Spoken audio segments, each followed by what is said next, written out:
Gout is a chronic crystal deposition disease that is the most common inflammatory arthritis.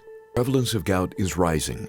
This is potentially due to trends such as increasing age, obesity, and lifestyle factors. In most patients, gout is caused by inefficient renal excretion of uric acid. Decreased excretion of uric acid leads to hyperuricemia, or elevated uric acid levels in the blood, causing urate crystal deposition in the joints, organs, and other connective tissues.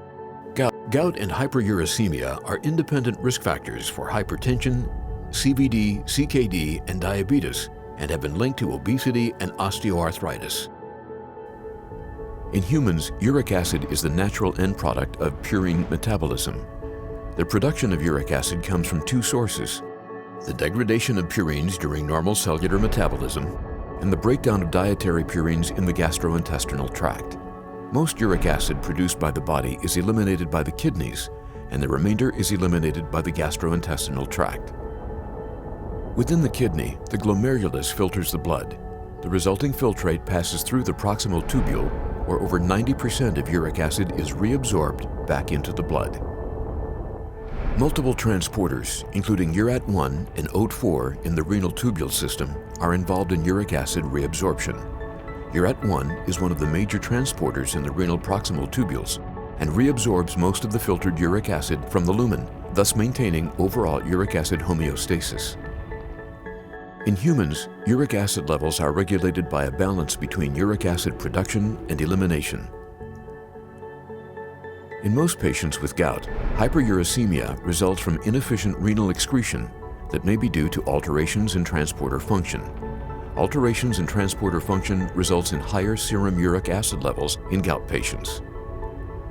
When uric acid levels rise above the serum solubility limit, monosodium urate crystallizes out of the serum and deposits in joints and soft tissues. These crystals, or microtophi, may not be readily visible without special imaging. These crystals can continue to build up for years. Eventually, and without warning, an immunogenic event occurs, triggering a powerful inflammatory response. The patient experiences an acute flare of gout. Acute gout flares can be caused by many factors, including joint trauma, dehydration, and fluctuations in serum uric acid levels. Acute gout flares can last several days and usually resolve spontaneously. Without urate-lowering therapy, continued deposition of monosodium urate crystals may lead to visible tophus formation. Crystals in and around bony surfaces can perpetuate the inflammatory response and cause permanent bone and joint damage. Management of acute gout includes drugs to suppress inflammation, reduce pain, and hasten recovery time. Following an acute attack, the likelihood of recurrence is high, up to 60% in the first year.